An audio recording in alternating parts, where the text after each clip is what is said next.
candy, there's this. Oh, the choice is the choice Yeah, is the it's choice. really- Yeah, and there's just different candy. I'm not sure. They just need a lot of candy. I tried way back the last 2 months. What kind of candy? This kind of candy or chocolate? I have like a chocolate bar and have a little block at night, but I like cinnamon bears and Oh, you like all that stuff, it's like the kids. when my kids were growing up, loaded by night. They used to steal it. So, you mean like those sour bears? Well, the cinnamon bears on sour. It's in- But with cinnamon, yeah. Yep.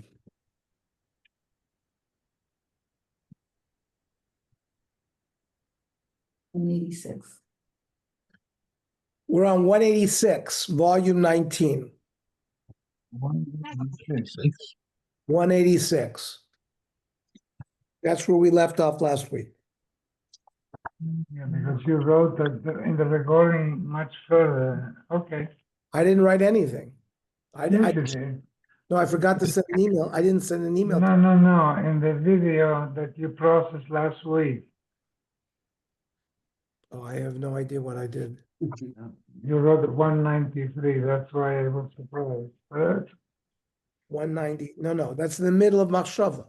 So we're at 186. Measuring and weighing food. Measuring is a rabbinic prohibition that is also relevant at times to preparing food on Shabbos. The first discussion of measuring can be found in the Mishnah, Masechta Shabbos, which permits measuring the volume of water in a mikveh at length, relevant for ritual impurity. It says, Moedidin es amatlis v'sa hamikveh. You can measure a rag. Different, if a cloth is smaller than 3 by 3 etzbos, it's not makabel tumah. So you can measure a cloth to see whether or not it's makabel tumah or not from something that conveys tumah.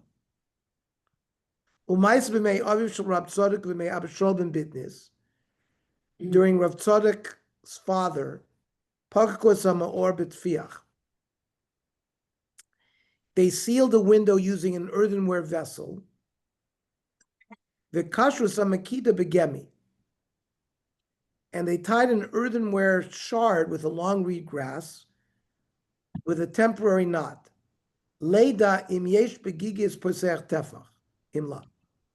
Whether or not this opening was the size of a tefach. That determines whether or not, for example, tumah can come in or come out of a place. So from here, lamadnu, midivrei lamadnu shapoik kirumodim v'koshim b'Shabbos. You can seal a window, you can measure, and you can tie a knot on Shabbos. When can you do this leniency? It says Masechta Shabbos Kufnun Zayin, Ula Ikla Beiresh Kalusa. The leniency is only for the purposes of a mitzvah. Chazil Rabba Baravuna de Yosef Be'avna Demaya. Rabba Ravuna was sitting in a tub of water and measuring it. The Komashachle. Armalei Emadami Rabbanim Medida the mitzvah, the lav mitzvah miyomer. Chachamim say you can measure, but for a mitzvah. But just stam doing it, not for a mitzvah, it's not permitted. Armalei Misasik Ba'almana. No, I was absent-minded. I wasn't interested in the measures. So that's misasek, that's why he was potter. Although in general, rabbinic prohibitions are not relaxed, even for the sake of a mitzvah. Tosfos explains that the prohibition on measuring is more lenient, as it is not connected to any malacha, but is forbidden merely due to uvdin dechol, a weekday activity. Says Tosfos, Shabbos Kuf Chavvav, it looks like a weekday activity. And the Shulchan Aruch, by the way, we're on 187. Yaakov, Walter, Mario, we're on 187. Thank you. Yeah. Tosfos says that measuring is prohibited because it's an uvda dechol. Mutter limdod b'Shabbos medida shel mitzvah. Now, if a mitzvah depends on measuring, you're allowed to measure. Kagon, limdod im yesh b'mikvah aboim sa. You're measuring a mikvah. Limdod ezer mi shu chol v'lichosh olav. K'mo shenogam anoshim. They did some kind of chanting, they would measure the belt and chant over it. So some kind of magical treatment to do lachisha. Mutter davi medida shel mitzvah. I guess helping him heal, so it's a mitzvah. So the Shmiras Shabbos Kilchasa says that if it's necessary, you can measure food for a baby. Hamechin ochel b'shvil tinok, v'utzarech ladat et hakamot shatinok ochel. If you're in a situation where you have to measure exactly how many ounces the child is going to eat, mutter lo lishkol o limdod, you can measure it.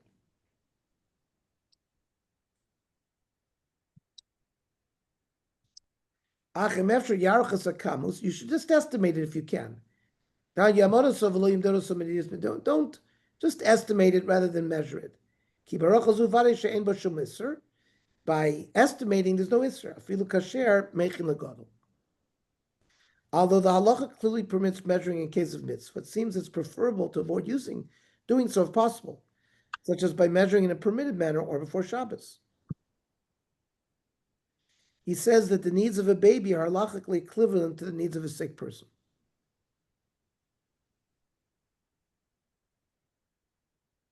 Therefore, if estimating the quantity rather than measuring it will not cause any illness, you should not measure it exactly. Another application of the leniency to measure for the sake of mitzvah on Shabbos is if one needs to determine whether a piece of bread or challah is large enough to fulfill the mitzvah of eating a meal on Shabbos. Normally, you should eat a kibetza of bread for Shabbos, at a minimum a kazayas. And let's say you want to measure it, you know that a certain length is a kazayas, like we do by matzah, right? Similarly regarding matzah and Pesach. Or if Yitzchak Yosef writes that here also, if it's possible, one should measure before Shabbos. Says the Yalkut Yosef, it's written by Yitzchak Yosef, the son of Ovadia Yosef, Mutter lishkol b'Shabbos, b'mishkel beiti she'ena mufayid chashmal u'bateria.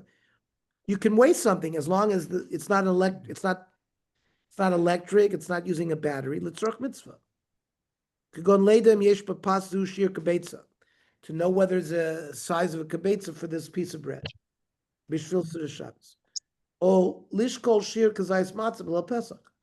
We know there are these measurements, these so many inches, etc., for kazayis matzah. Hachad efshar tov lishkol me'erev Shabbos. Better to do it before Shabbos. But imi efshar. If you didn't do it, or sheshachach lishkol, mutter lishkol b'Shabbos. Shir kazayis u'beitz mishram lefi nafach. Normally these are volume, but you can estimate volume from weight. I mean, in chemistry, volume equals weight. In most cases, like when you're measuring the volume of something, let's say 33 cc's, it also is 33 grams in most cases, depending on what the specific gravity is, but for most things, that's the way it is.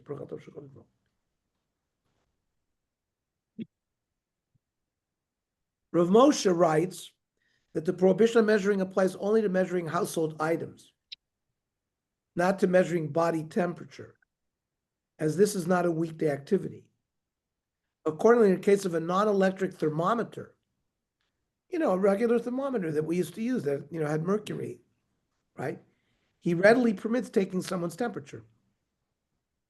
Tosfos Shabbos Kosov Yisra Medida. He brings the Tosfos that we learned tonight, that the prohibition of measuring is the law havi isra kokach elim shum daviku uvda dechol. Our old friend uvda dechol. Ayin sham pashat l'churish shekavanasam hamadida zu shot tzorchei habayis. Things that you would do on a daily basis. But vimkei nimtza she'ein shaykh after rabbana b'medina sacham. There would be no rabbinic prohibition measuring temperature. Sha'al thermometer, she'enu inyan klal lemedida asura, chuchumra ba'alma sheyesh mala lachmir. It's a chumrah to avoid measuring temperature. Somebody wants to be lenient, you don't protest. The imu limdod ish chola. And if you're going to come to measure a sick person, not often she'enu sakona, even if it's not a sakona, poshet shemutra b'nida gemura. You can measure chola she'en bo sakona, you can measure. Rav Yosef, in the footnote 34, permits measuring the size of a kiddush cup to determine whether it holds a revius. The same would apply to measuring the amount of wine or grape juice inside a cup to ensure a revius is present. Right? You can use if you have a measuring cup that's in ounces, you can measure, right? We know 3.3 ounces, let's say on Pesach is an established shear of Moshe revius. There is a minority opinion that forbids measuring food or drink, specifically since this type of measuring has the appearance of engaging in a business transaction. But that's a minority opinion. Making signs and shapes in food. Is one permitted to form a shape or sign of some sort of food on Shabbos? Or is this a halachic issue of writing or drawing? Kosev will be discussed in a later volume. The Gemara Masechta Be'ah permits making a sign in food on Yom Tov.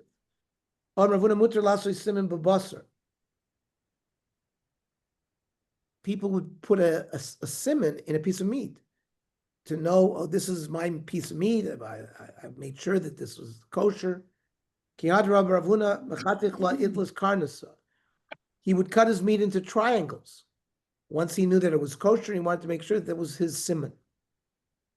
However, the Rokech writes that imprinting a shape onto food is prohibited on Yom Tov.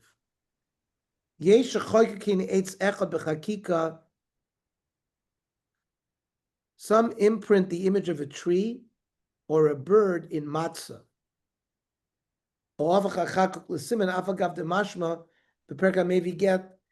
Even though in the parsha, in the perak Hamevi Get Tanin of a kasav v'lo chakak, mashnid chakos betfus enoksiva. That which is printed is not writing, but that's regarding a get. So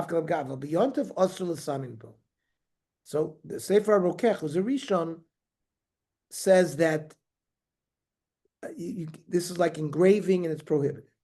The Chayadim adds, cutting dough into a specific shape is also prohibited.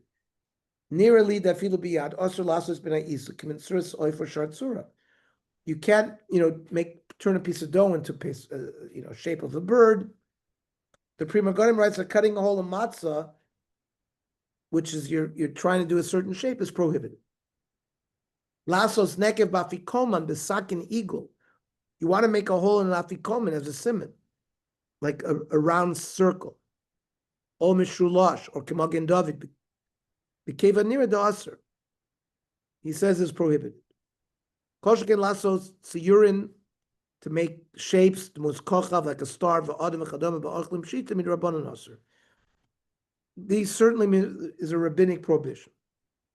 This ruling is quoted by the Mishnah Berurah. How do all these sources interpret the Gemara, which ruled leniently? The Orchos Shabbos resolved the discrepancy between the later sources and the Gemara by suggesting that the Gemara only permits cutting food in a simple shape, as cutting food is an essential preparation for eating. The Chayadim prohibited cutting food into a complex shape, as this is a clear and active design, and would be forbidden as part of the prohibition of kosef and roshe. Intentionally making all of even a simple shape is prohibited, as this is purely for the purpose of making the shape. Says the Orchos Shabbos, Ein B'Gemara Beitzav, Ein Chayadim, L'chor Mavur Mizad Yesh L'chalek Ben Asiyas Tzurba Pshuta. So there's a distinction between making a simple shape, the Ein Lesser Bo, there's no prohibition there. Mishum, Shoshai Adam Lachtoch, Machol Chatichos, listen, you can cut your food into pieces that's not a problem. Anytime you cut a piece, you made a certain form. But making a more complicated shape remains prohibited because it's a design. Ayin Pri Megadim Shekosov Dein Laso is Nekev Matzah Kimin Eagle meduyik or mishosh meduyik. Don't make a triangle or a circle in a matzah. This is not a contradiction to what we brought in the Gemara that you could make triangle shapes. There you're cutting meat. There's no creating some kind of form. You're making a specific type of design in the matzah. So you made a design. Even if it's a little simple, because you did it, he's trying to make a tzura. So the Orcha Shabbos permits cutting fruits and vegetables into simple shapes. Cutting them into fancier shapes would be forbidden. Mutter lachtoch uga. You can cut cake. L'chaticho shetzurosum pshuta. A simple shape could go in ribu or mishulash, a triangle or a square. Or me'avon, a rhombus. Aval osur lachtoch es ha'uga b'tzura murkevet. But to cut the cake in a more complicated design, could go in b'tzuras perch, like a flower, or like an animal. So that's going to be a design. Ein lachtoch yirakos or pears b'tzuras miyuchodes l'kishet ha'shulchan. You want to like beautify your table, and you want to cut fruits in some fancy shape. Not allowed to do it. However, near the mutter lahotzi mavatiach etichos mugalos kikadur, you can make. He's talking about using a melon scooper, a melon spoon, to make circles of watermelon. Balls. That's not a tzura problem. So that's permitted. Okay. We're going to learn a certain machshava on this issue of preparing food on Shabbos and smoothing. The Gemara Masechta Shabbos relates that Rav Shimon Bar Yochai and his son Rabbi Elazar hid from the Romans in a cave for 12 years, during which they dedicated themselves entirely to the study of Torah. After they emerged, they were angry that all of the ordinary common folk were engaged in making a living and not in full-time Torah study. A heavenly voice ordered them to return to their hideout. When they emerged a second time, the Gemara relates that the following story put them more at ease with the more this worldly conduct of ordinary individuals. They were out of the cave. It was Erev Shabbos as the sun was setting.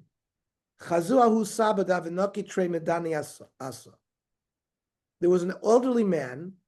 He was holding two hadassim, two myrtle branches.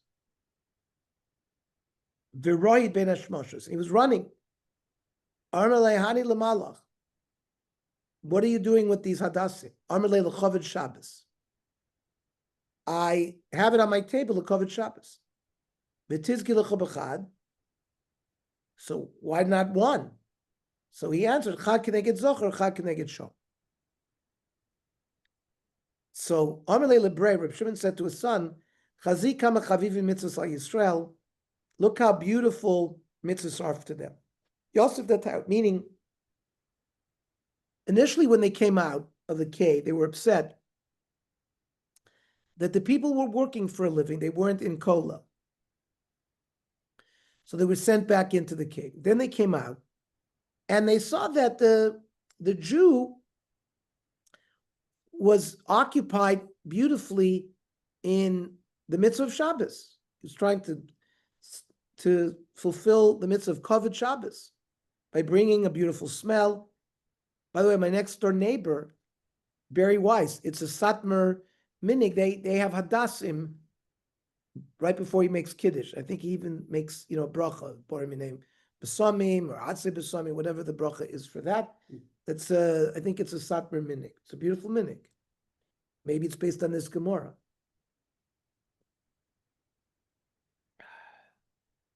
Rav Avram Yitzchak Cohen Cook. By the way, we're having a shiur next Monday night at my home. We already had one shiur. There's a second shiur on Rav Cook with Nati Baram as well. We're going to be sharing some Torah of Rav Cook. It's his yahrzeit year, 90th year. He died in 1935. I think it's Monday night at 8 p.m. Ernie, I think for people who are not going to come, you should put a Zoom on also. Maybe. We'll do a Zoom. Yeah, I think we did that last time too. Yeah. We publicized it and we had people watching from Zoom. Okay. So Rav Avram Yitzchak Cohen Cook explains that Reb Shimon and his son were put at ease specifically by the fact that they saw how the spiritual elements of the physical world, in this case the myrtle branches, symbolize both the positive and negative aspects of Shabbos. They were able to invigorate an elderly individual and enable him to run in preparation and anticipation of the Holy Shabbos. Oh, I'm sorry, it's 7:30. 7:30, Monday night. Yosef Datayu. So the Ein Aya quotes the Gemara that their minds were put at ease. V'lo yitztaru od al chaya olam navloim chaya shah. They were no longer distressed because learning Torah is chaya olam, and earning a parnas is chaya shah. So people were losing out on chaya olam for this chaya shah, but now they were less upset. Birotam ki gam b'chaya shah yesh li Yisrael kishur amitz l'chaya olam. That even in the day-to-day living, if you live it properly, you're still kashur, you're still connected to the chaya olam. Zeh kishur hu mechadesh v'noten koach lakoshlim v'ayefim. This connection gives energy to those that are tired. Liot zrizim lavodas hakodesh, to have alacrity in their holy work. Gam b'mezikna v'seva, even when they're old. The ilui hakedusha azos, the elevation of this holiness, shalafichas teva zakena, that can switch. Normally, an old person is slow, he's weak, and this hafichas teva zakena achbeda lizrizu shlayaldus, it can revert an old person back to being young. Dover ze iyef shalatzeit ela poal, it would not be able to come to reality. Kol achad al yedei pu'ulas achol, through just regular mundane activities, kishem mispartzos michugan la'alot el hakodesh. This is a sort of mystical speech when they burst out of their space to be elevated to the realm of the holy, like the relationship between the eternal world to the temporal world. Right? So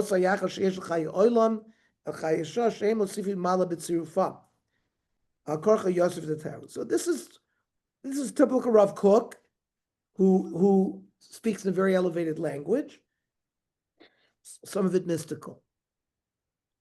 Let us attempt to tap into the spiritual energies of Shabbos, as described by Rav Kook, both those that accompany its positive elements and the negative elements. If we can allow them to revitalize our Shabbos experience and excitement in connecting with the divine, we can enhance the rest of our lives with youthful energy and elevated holiness as well. Okay, just to remind everybody, we discussed salting food, preparing salt water, adding vinegar, salting salad, salting eggs, coloring food, the melach of tzoveya, coloring toilet water, photochromic lenses. We talk about spreading food, the melach of machik, and measuring and weighing. These are you can review here. Okay.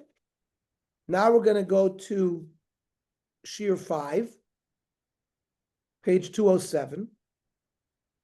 Very practical. The halachas of opening packages and containers on Shabbat, which will include making and breaking vessels, opening containers, cans of food, opening cans of drinks, tearing packages open, opening bottle caps, and other cases of opening food containers. Something that we all experience almost every Shabbos. For most people, opening food packages and containers is an inescapable and routine part of functioning in the modern kitchen. This extremely simple and almost thoughtless action often presents complications in the proper observance of Shabbat. On one hand, opening these items involves only a quick basic motion. But on the other hand, the simple action may involve a number of Shabbat prohibitions. The issue is even more challenging because of the variety of containers, and packaging today makes it difficult to offer clear halachic guidelines that apply across the board. In this year, we will discuss the possible different malachos involved in opening various packages and how they may or may not apply to various contemporary items. He gives you a footnote for more material. I know Rav Chaim Jachter very well, and he has an article on opening cans on Shabbos. I'd highly recommend, if you wanted to see some more material, Rabbi Jachter writes very well in English.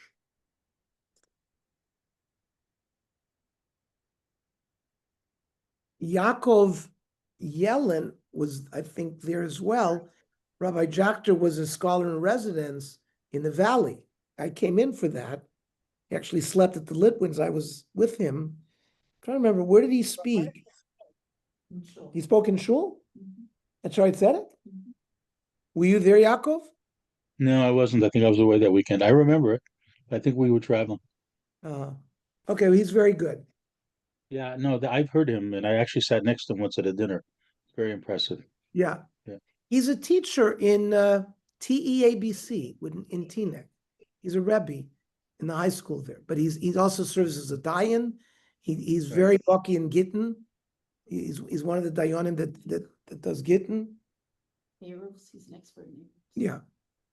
I think he's an Eruv expert. He's come to check Eruvim as well. Okay. We'll begin with some background on the malachos of boneh and soser, building and destroying, which are two of the primary malachos related to these issues. The tolda of creating an ohel, a tent, will be discussed in more detail in later volumes. Okay. The standard scenario of boneh normally involves constructing or altering a building or other structure attached to the ground, as the Rambam states in Hilchos Shabbos. Haboneh kol shu chayiv. Any amount of building anything is your chayiv. Hamashve pnei karka levice. Let's say you have a dirt floor and you smooth the dirt floor. Kigon shehishpil tel, you have a little mound. Omile guma, you had a little crack and you fill it with dirt. Ogaya raise the bone of a chayiv. You're going to be over bone. If you destroy, demolish something, you're chayiv. V'hushi yisra manas livnos.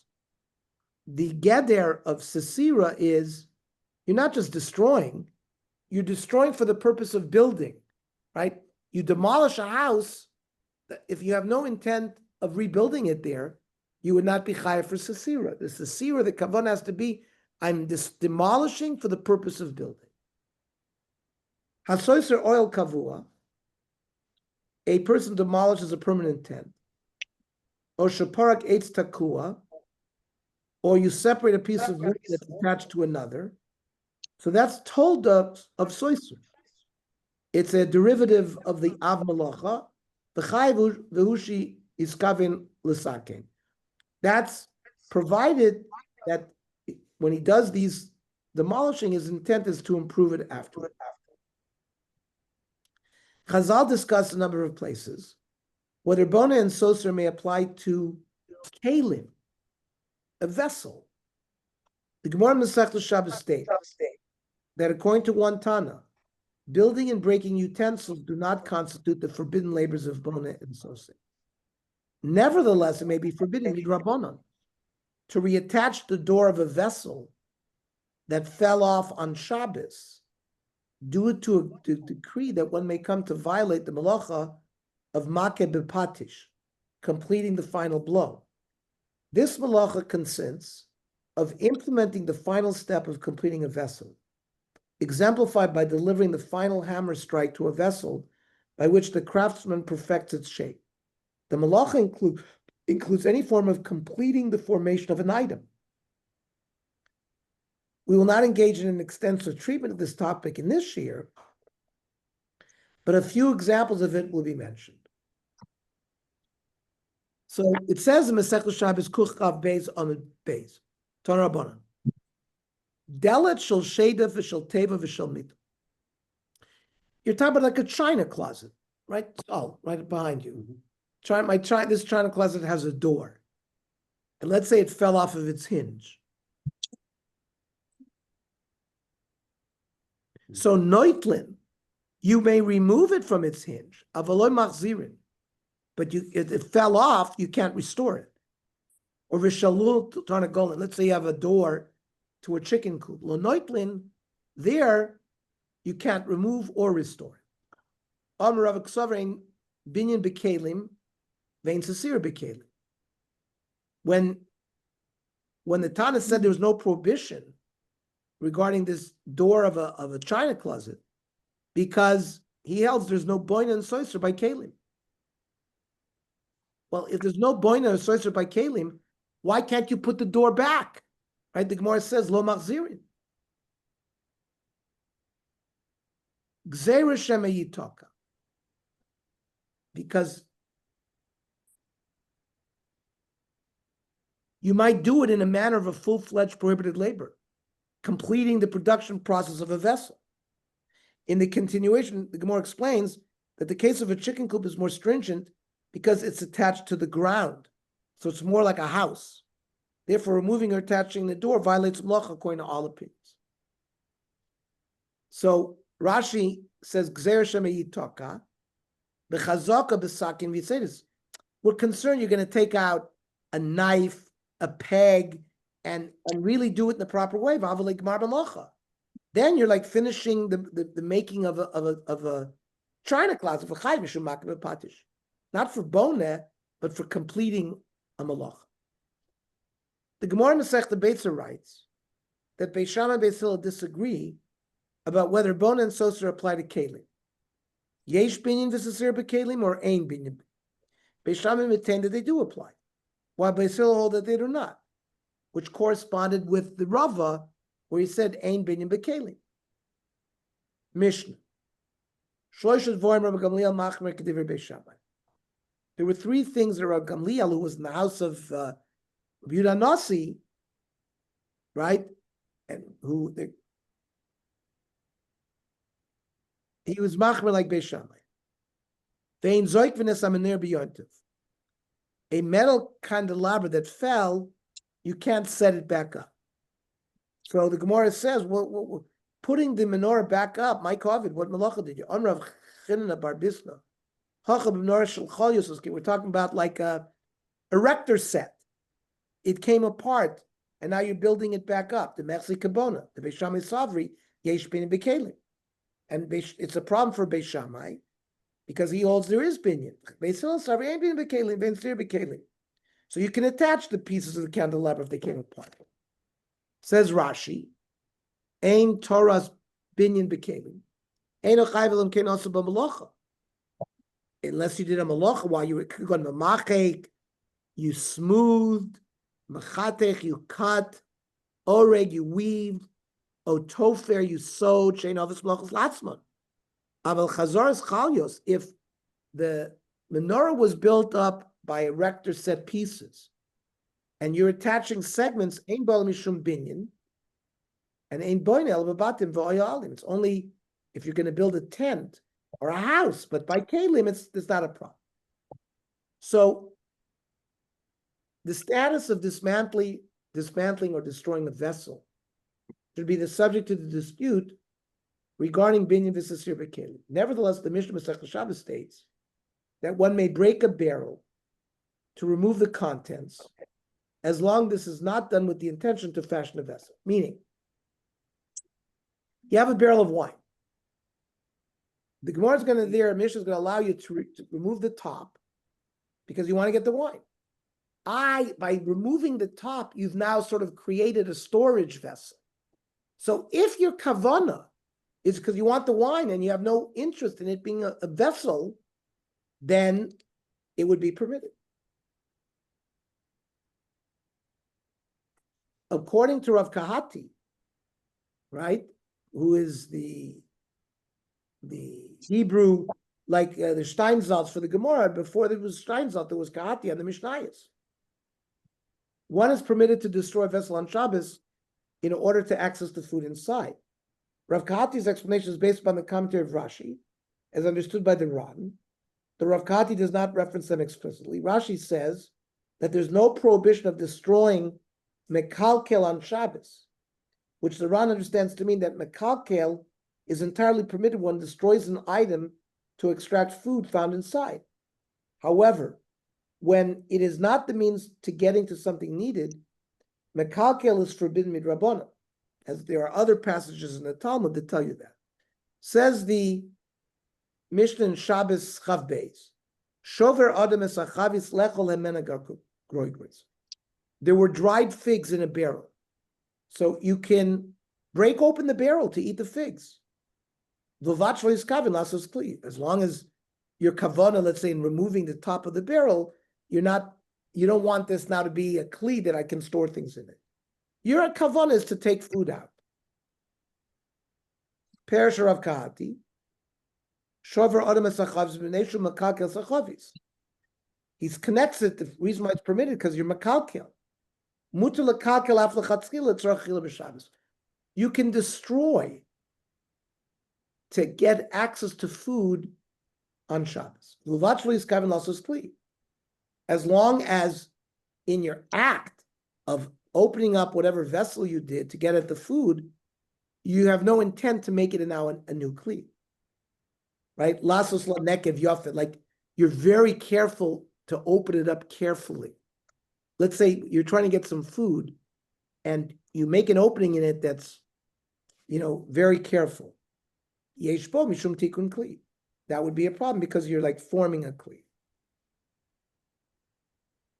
According to the Gemara here, creating an opening qualifies as a malach of makeh b'patish, when the opening is usable both for removing the content inside as well as inserting an item from the outside.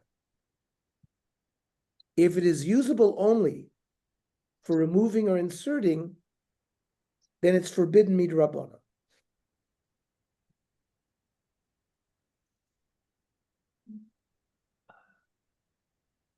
Amar Rabba, Dvar Torah, Kol Pesach she'ena asui la'achnis lahotzi, an opening that you make in a vessel that you cannot take out and put back in, ain't no Pesach. It's not considered that you made an opening.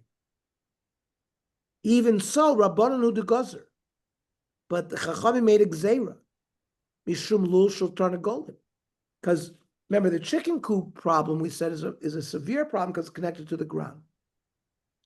So we don't want you to open up Keilim, even though it's not connected to the ground, because it's a gzeira, because if you open up that, you might think that you can open up the door of a chicken coop.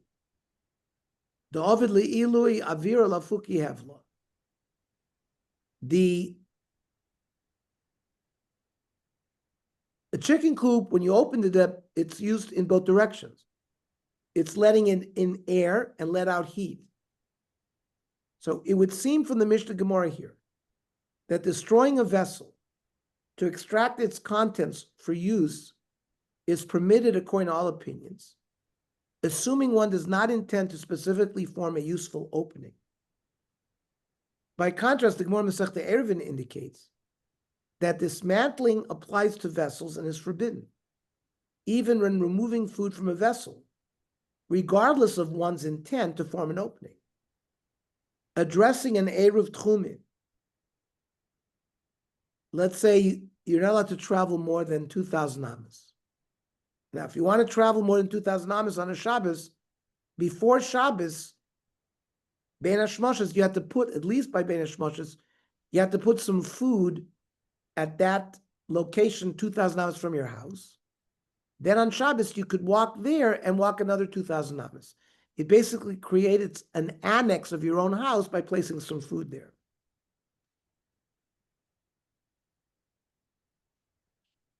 Now, addressing an Erev Tchum placed in a location where it cannot be used, the Gemara says it's not a valid Erev. Nasnu b'migdal. Let's say in that location, 2,000 amas from your house, there was a china closet, and there was a key to open it up. V'avad ha'maftech harei ze eruv.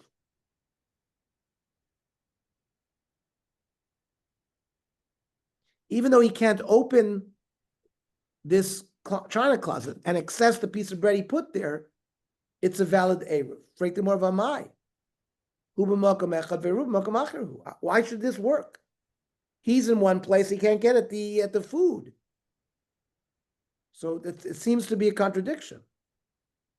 The Gemara later suggests that the Mishnah is referring to types of vessels from which one is permitted to access the eruv inside. Within the discussion, the Gemara indicates that the cupboard mentioned by the Mishnah is classified as a vessel. But if so, why is the individual unable to reach his eruv?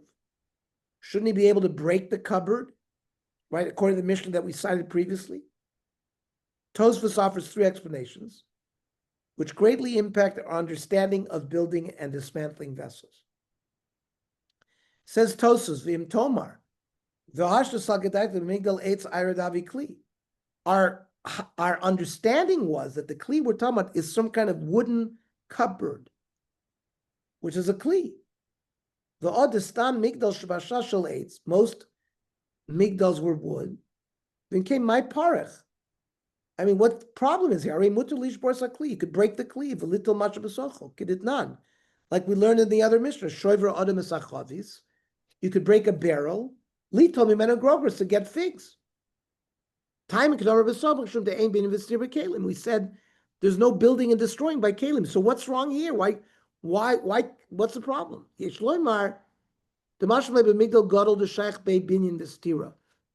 Like a big migdal, like maybe a china closet, or something bigger even, where it's considered like binyan and stira.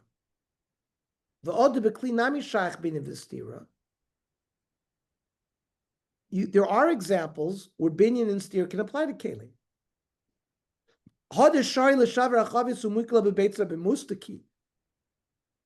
The permission to break a barrel was a mustaki barrel, which was a kind of barrel that was made also like an erector set, made from pieces stuck together. Not one piece. But miu b'yushalmi ka'amar mastis and da'acha hada the tema b'migdal shel even. That which you said that you can't get access to it is a stone cupboard. It's no different than a barrel, wooden barrel that you can break and get figs. So based on that Yerushalmi, even if it's a barrel that's not made by pieces, you would be permitted to break into it. So let's summarize. Let us explore the implications of the various positions suggested by Tosfos. According to the first answer of Tosfos, the forbidden labors of building and dismantling do apply to very large vessels. The second answer goes even further. And if it's correct, building and dismantling, in fact, applies to all standard Keilim. If so, when the Mishnah writes that a person may break a barrel, it refers only to a mustaki barrel, a flimsy reconstituted vessel that was previously broken, then pieced together again. Since it's of poor quality, the standard prohibitions of dismantling do not apply. Now, the most lenient answer was the third answer. Based on Yerushalmi, we accept that building and dismantling apply only to stone vessels. But for most vessels, including wooden vessels, we default to the original premise that there's no problem with building or dismantling. So each of the explanations in Tosfos, suggested in Tosfos, are brought by the Rishon. The Rosh adopts the second approach of Tosfos, and as we will see shortly, it's accepted by the Shulchan Aruch. Indeed, the Gemara in Masechta Beitzus states that according to Rabbi Eliezer, previously the Gemara stated that Rabbi Eliezer holds that it is prohibited in Mrabanan to cut off a sliver of wood from a larger piece in order to smell it. The Gemara asks how Rabbi Eliezer interprets the Mishnah in Masechta Shabbos, which indicates that breaking a vessel is readily permitted for constructive purpose. So the Gemara there states that according to Rabbi Eliezer, the Mishnah permitting breaking a barrel refers only to a mustaki. So according to Tosfos and the Rosh, it is a view of all Tanoim, and not just of Rabbi Eliezer. The last later, Rabbi Eliezer Hadisna doesn't. Why does Rabbi Eliezer prohibit breaking a piece of wood off? Doesn't he hold the Mishnah Shoiver Adam as a chavis lechol mimena groigreis? He can break into a barrel to get figs. As long as he doesn't make a permanent kli. Ravashi kitani b'mustaki. No, the permission over there was a sort of a used, refurbished barrel. What is the definition of mustaki here? which is not subject to the prohibition of building and dismantling.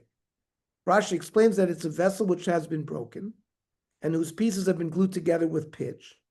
Rashi states that Chazal had no need to impose a restriction upon breaking this vessel out of the concern that someone might indeed thereby build a vessel, because it was a reused vessel.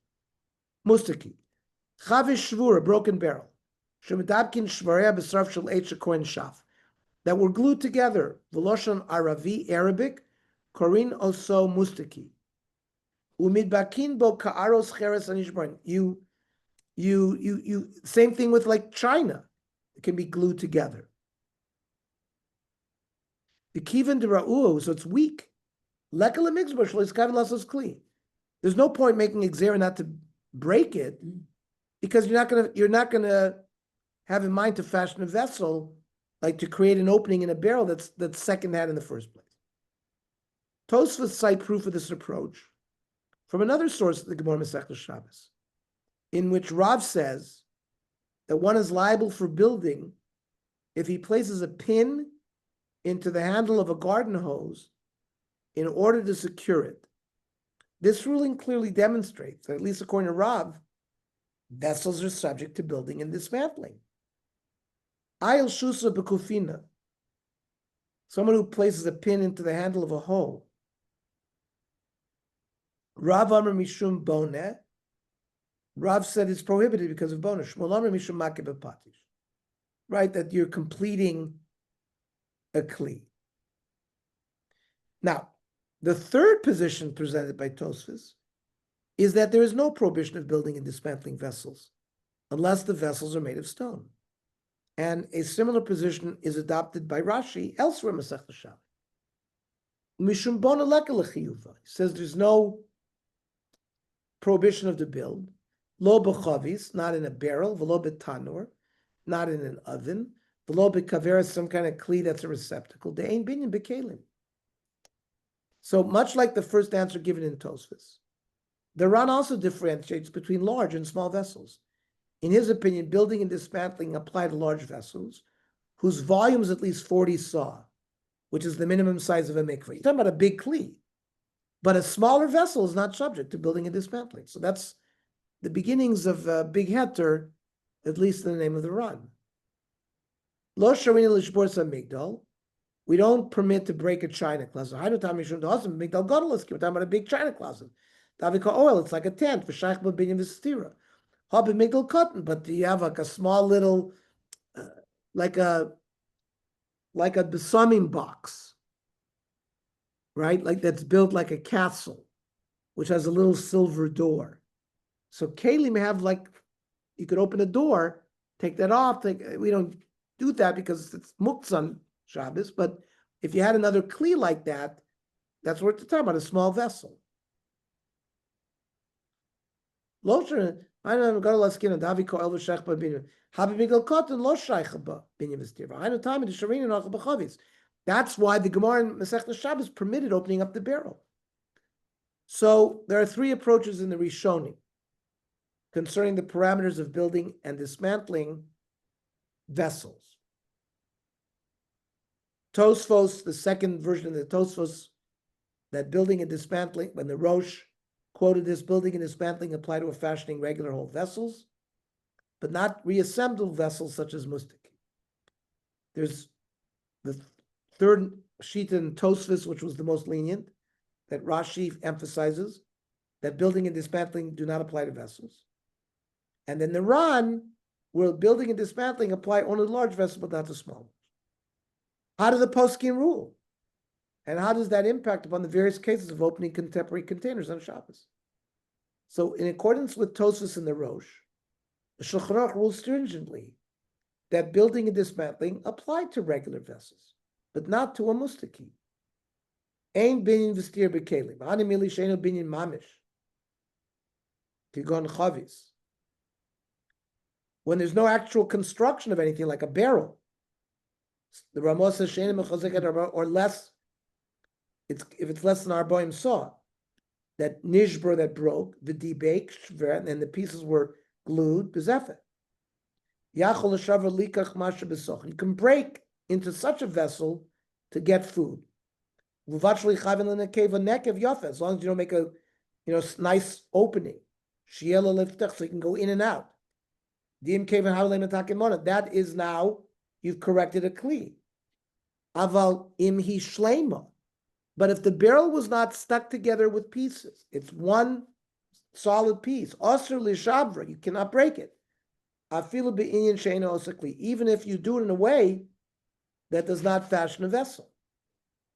So, as cited by the Mishnah Berurah, the Gra disagrees with the Shulchan Aruch, ruling that building and dismantling do not apply even to a normal vessel, in accordance with Rashi in the third explanation of Tosfos. However, in his view, one would be liable for Makkah b'patish when fashioning a usable vessel. That means if you were careful in making a hole in that vessel to get at the food, that would be a problem with Makkah b'patish. Says the Mishnah Berurah, B'bir agra yiskim la poskim d'sfir lehudein sasir b'kelim. The Gra opposes the Shulchan Aruch. He agrees with the poskim who held that there was no stira by Keilim. Afilu kishoysa shvir b'kli shlema. Even when you're not doing with a mustaki, when you're talking about with a full-on regular kli. Im lo kisha oso so kli al yidei shvira. As long as you're not fashioning a new kli when you break it. Then you'd have a makkah b'patish problem. At this issue, Rav Ovadia Yosef deviates from his standard approach and rules against the Shulchan Aruch. According to Rav Ovadia, one may be lenient in accordance with the opinions of the other Rishonim who permit building and dismantling of typical vessels. Nimtza Sharova Poskim Val Tzvam Harif Rambam. He points out that the Rif and the Rambam are lenient. Sovim Shagam Kli Sholem Mutar Lishbor b'Shabbos. Even a complete intact kli, not a mustaki, can be broken. Kedei told me to take food or drink. Karav Lomer Shagam Morna Shulchan Aruch Ilu Ra Divrei HaPoskim Anal. If the Shulchan Aruch would have seen those poskim, Haya Posik Lahakel Afilu Shelo b'Mustaki. Now, the Rav Ovadia cites a number of other poskim, including the Rajbat, the Rajbash, who agree one may break a regular barrel to remove the contents. He also cites a few Achronim who agree with his understanding of the Rif and the Rambam. Look at footnote 13. The Rif and the Rambam both rule in accordance with the Mishnah permitting the breaking of the barrel, and they do not limit to it a mustaki. This implies that they do not agree with the second explanation of Tosfos. We will conclude this section with an important comment mentioned in the Orchos Shabbos. The Orchos Shabbos writes, so this week, we laid all the halachic groundwork. Now we understand all the shitos. And then starting next week, we will go through all the examples of different containers. Is it now we understand the terminology, the Ran or the Rosh, or we're going to be lenient, like who, they had to really go through this in detail, quite in detail to understand the Yisodos here. The Orchos Shabbos yesh l'dash afas sovrim shein binyan Tzurba Keilim. So even those who were lenient and said there was not building by Keilim, maskimim shamarkiv kli al yidei tkis hachalokim zeh b'zeh. But if you form a vessel by attaching different parts together, o she'osa kli mitchilos, or you build a kli chayav chatas, you're going to be chayav chatas. Vumi tam elechas makkah b'patish. But nafkamina machlokas anal b'nidon binyan Tzurba Keilim u'b'shnei ofanim. The practical difference is the following: Kasher adam shover mefarei kli, person is breaking into a kli. The ladata poskim mashiach bin Tzurba Keilim, and the poskim that hold that you may not build or destroy kli. Hareza also mitam lecha soiser. So there's mlecha soiser going on. Uladasa poskim she'ein bin Tzurba Keilim ein b'zeh iser. There's no iser at all. But in markiv chalkei kli zeh bazeh, you are attaching pieces of vessels to put them together. V'lo hishlim esar karvat kol hakli, but you didn't complete the formation of the entire vessel. So ladasa sovim sheyesh binyan b'keilim is a chayiv. You would be chayiv for the opinions that say there's binyan b'keilim. but l'das hasoivim shem binim b'kelim in a chayiv. Then chayiv makim b'patish ela kishihishlim es asiyas hakli. It's only if you finish a kli that it's makim b'patish, but if you didn't finish it, you don't have the stringency of makim b'patish. Okay, so we are at 216. We probably have two more shiurim to complete this. Questions, comments, ha'arot?